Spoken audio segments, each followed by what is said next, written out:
Hi, students. In this lecture, I would like to go a bit deeper into the art of teaching. So throughout the year, I've been discussing didactics, how to approach different topics. But today I'm going to look into a couple of methods and techniques that you can also use. But before I do that, I would like to start with you as a person and not just as a teacher. So let me show you what I mean by that.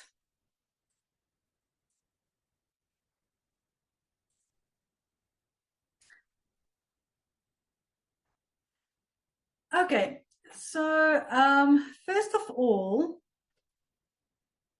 I wonder if this, I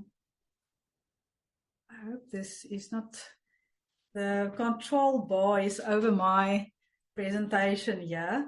So I hope it doesn't look so on your side.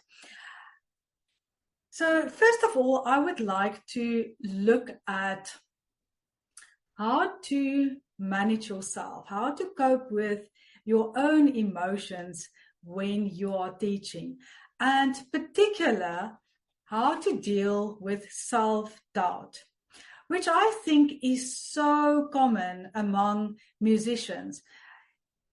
The way we've been trained, we always prepare for exams and competitions, and it's always to polish whatever piece or technical work you're busy with. And from a young age, most of us have been conditioned to have everything perfect.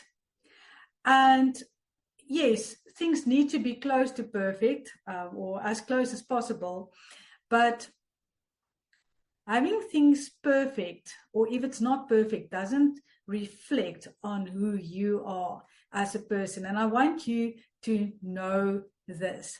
So you've got you, the amazing person you are. You were born with amazing talents, skills that no one else has.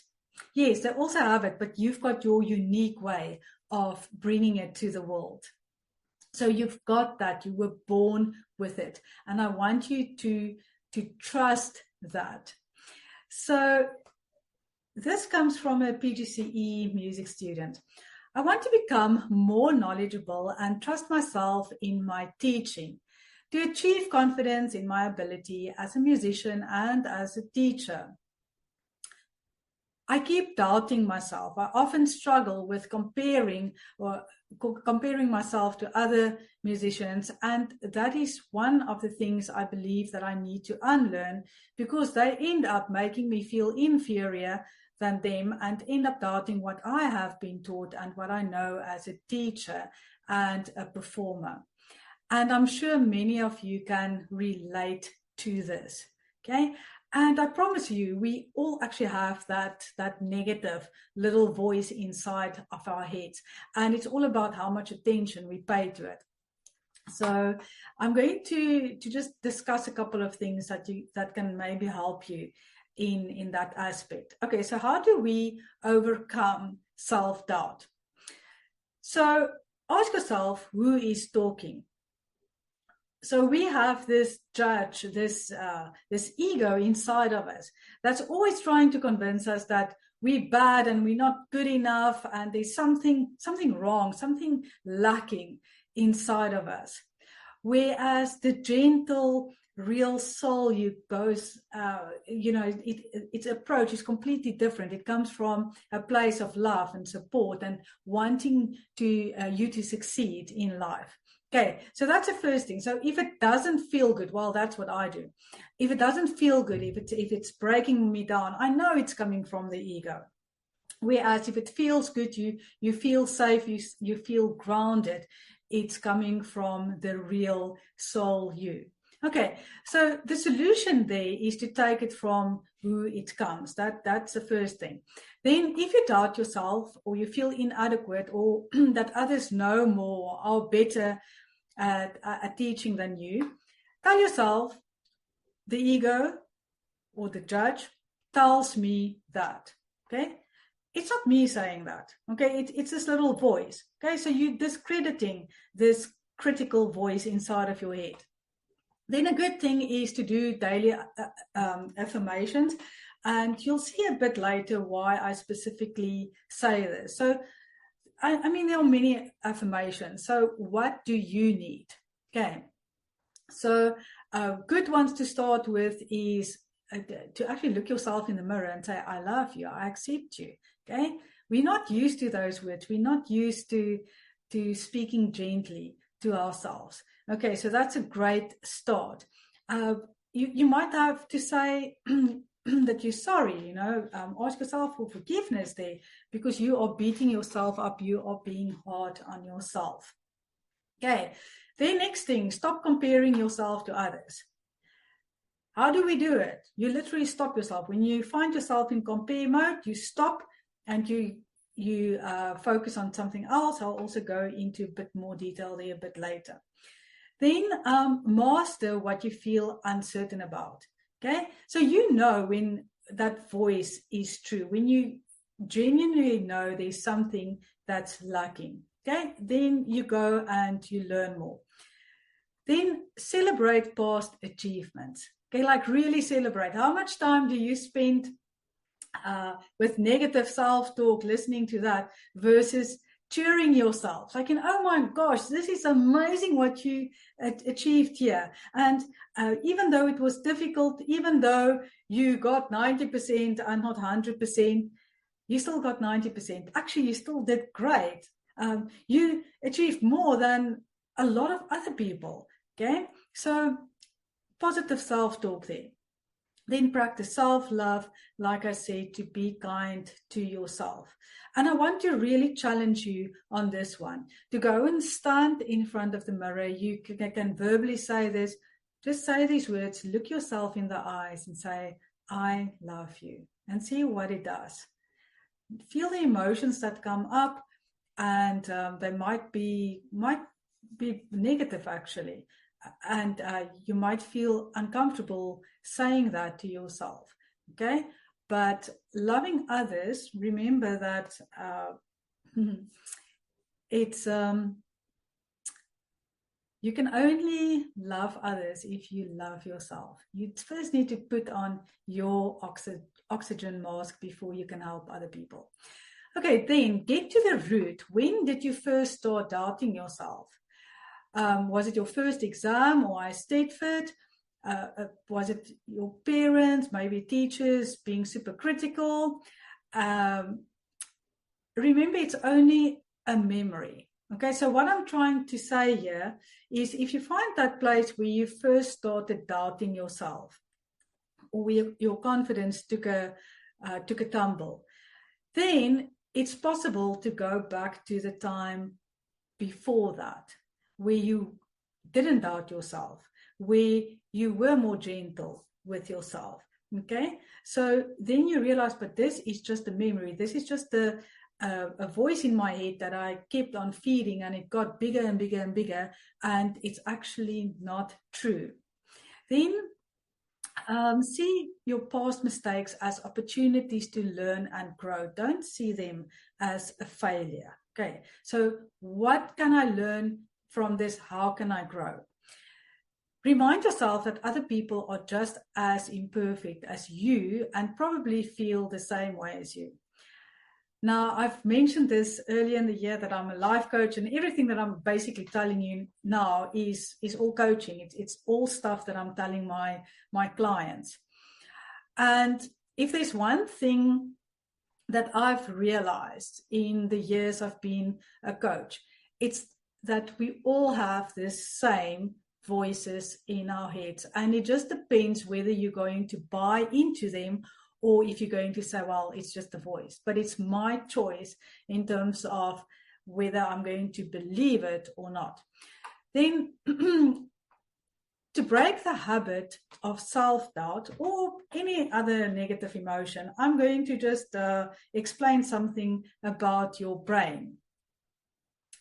So neurons that fire together wire together.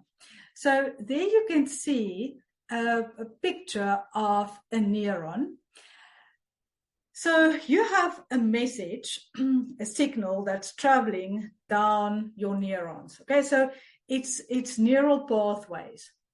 And how they work is they basically close. It's like a magnet. So if you keep entertaining negative self-talk, that's where the message goes.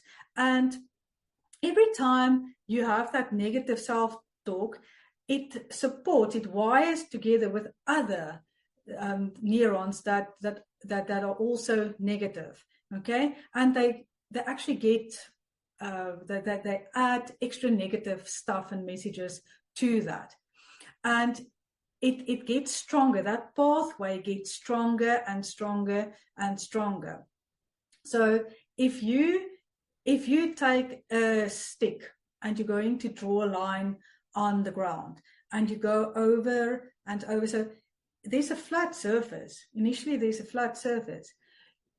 If there's water running, it can go anywhere because it's this flat surface. But if you're going to take a stick and you're going to start drawing this line, and that line is going to go deeper and deeper and deeper, of course the water is going to go in that little groove that you've basically created there. And that's the same with neural pathways. Okay, so it goes where your attention is. So over time, so say you have this constant negative voice inside of you telling you you're not good enough, you're a failure as a teacher. The more you focus on it, the stronger that message gets, and the more that message is going to come up. Or you can say, every time I get that message, I'm going to deliberately choose to think something else. Okay, oh, there's this message again. Okay, is there some truth in it? Yes, I need to, I don't know, study the classical period more. Okay, so then you go and study the classical period in a bit more. Okay, good. So the more you are basically going to stop going into this negative pathway, the more, the stronger this one is going to become. So if you're generally negative, it means that you've created over time very strong and negative neurological pathways. But that's why we have something called neuroplasticity, where your brain is literally plastic. It can, well, not literally plastic, but it can change. Okay, so like plastic can change, a bag of plastic, it can change. Your brain has got that same ability. So you might feel like this, but over time, if you keep on focusing on positive things, then you're going to go to the positive side, and you're going to grow. That beautiful person you are inside is going to come out. Okay, so how to create new neurological pathways. So the first thing that I said, and I did actually say this earlier, is to just say stop. Okay, try that. The moment your brain goes into this negative pattern, just think stop. Your brain loves instructions. It literally stops. It's like this stop sign that jumps in front of it. Okay, then you distract. So that's the first step. Now it's waiting for a new instruction. So now you're going to distract your mind for, say, 10 seconds. So a good way to do it is to actually use your senses. So if you do something simple like you rubbing your thumb and your index finger against one another, and you just focusing on that, that basically creates a break in that negative pattern or negative pathway that your brain is created, and then you can rewire, okay, rewire into a positive. What you can even do is you can think something positive or something that's true, instead of say that you feel I'm not a good teacher, okay, then you think of a time where you felt like you were the best teacher in the world, the learners responded well, and you feel those emotions, and when you rub your fingers, you think about that, and your brain is going to make the association that when I rub my fingers, you go into that positive message. to yourself. Okay, then you can do a short 1-minute visualization. And I just talked a little bit about it to think of a positive moment. So it's not just in the classroom, it can be anything in life, where you felt empowered and you imagine, in this case now, yourself teaching and you're doing it well. And I want you then to observe how good you feel after successfully teaching the topic. So you imagine teaching something and how you would feel afterwards if you delivered the message well. So notice your confidence. So you feeling, as you're imagining this, you can feel that confidence. You can feel the success, the satisfaction you get from helping the kids and explaining really well. Okay, so and it's all going to make you feel very good about yourself. So the next thing there is it will make you also feel more motivated and inspired to tackle the next task, because you're confident now that, well, I can do this, and maybe there are areas in which I lack, but if I can do this, if I could master this and present it well, even if it takes time, I can do it with the next topic as well. Okay, and and think of how it would benefit you long term. You know, if you become a better and better and better teacher, obviously you're going to get better jobs, and you're going to build a name for yourself. Then the more you do it, the more your brain will start to jump to a more positive self view until it becomes a new habit. Good. So that's just on the inner side of being a teacher and dealing with negative emotions like self-doubt.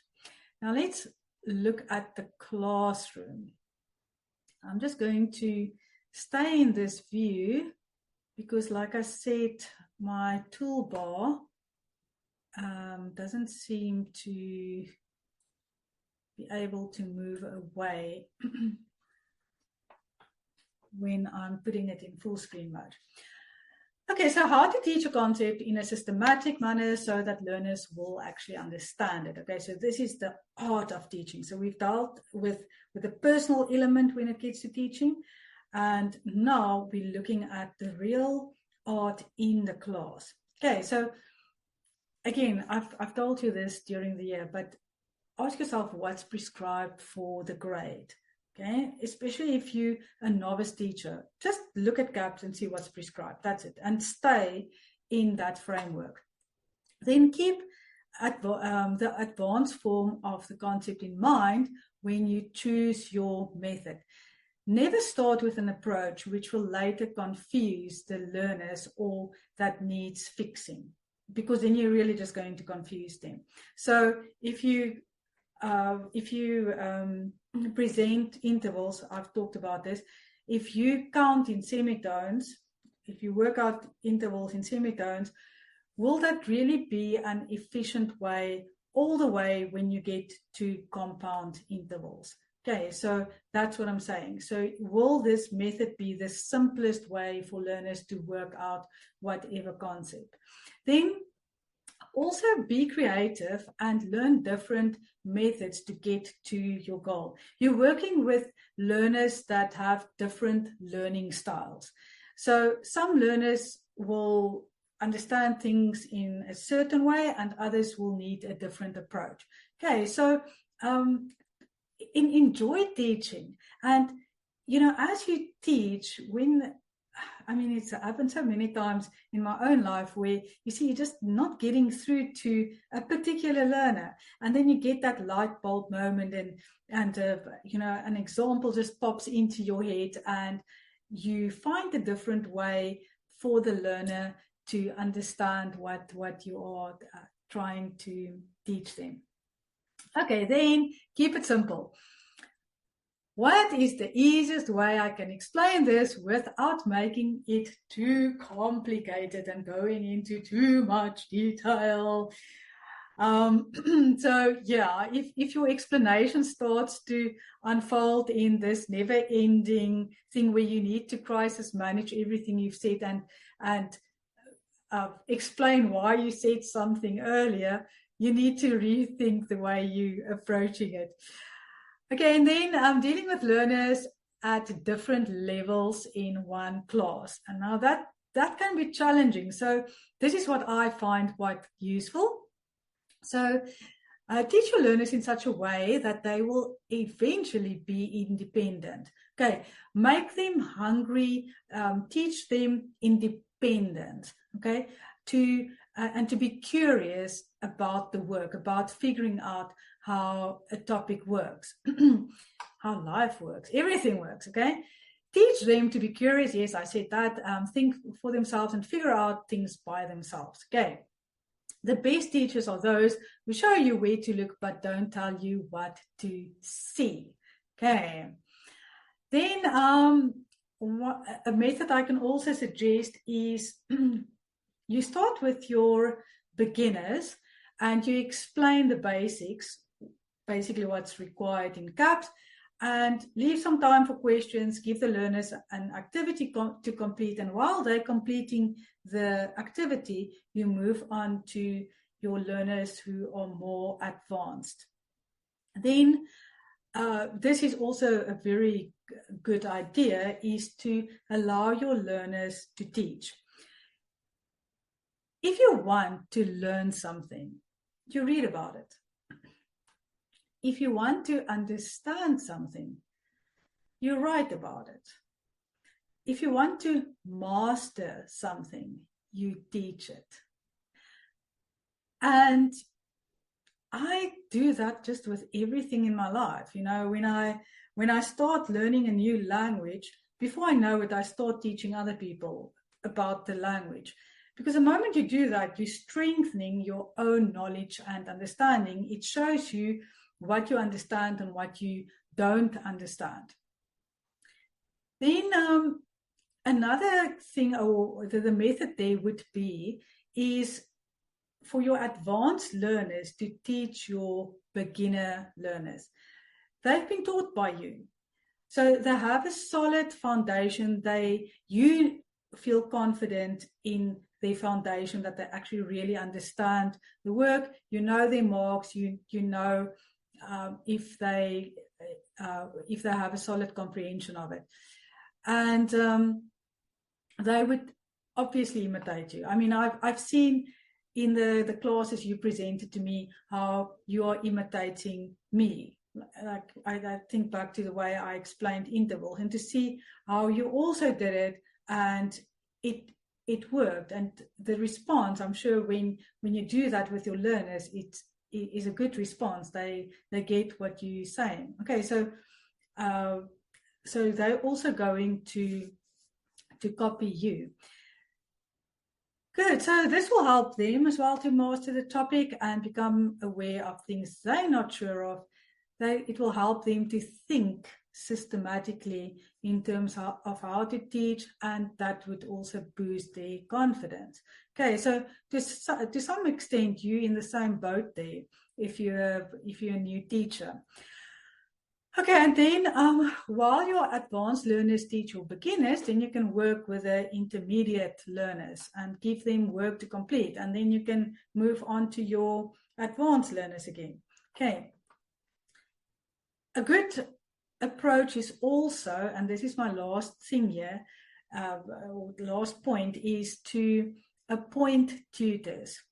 I promise you it's going to make your life a lot easier if you actually have tutors that learners can go to if they get stuck, because otherwise you're going to be the person that everyone comes back to and ask all the questions, and yes, you're just going to get very tired and all drained, which is never a good thing for a teacher.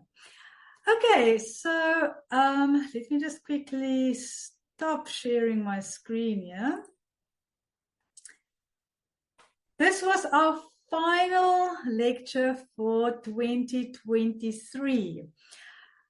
I hope you found it interesting, especially that first part. I hope that you're going to to take it too hard, that you're going to be gentle with yourself as a person, as a teacher.